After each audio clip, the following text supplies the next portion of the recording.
I am the bread of life. Let me ask you something. Have you ever noticed how you can be provided for and still feel empty?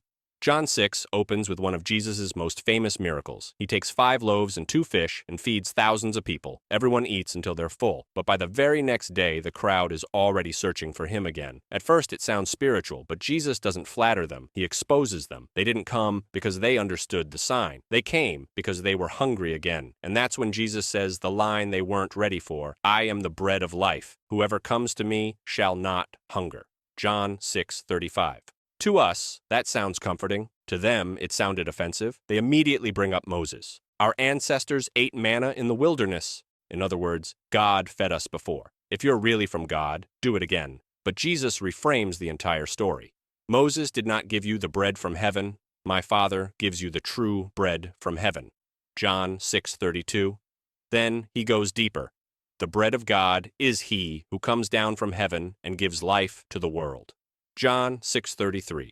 Notice what he's saying, not something from heaven, someone. In the ancient world, bread wasn't optional, it wasn't a side dish. Bread was survival. No bread meant death. So when Jesus says, I am the bread of life, he's saying, just as bread sustains your body, I alone sustain your soul. And then he says something that should unsettle us. Your ancestors ate the manna in the wilderness and they died. John 6:49.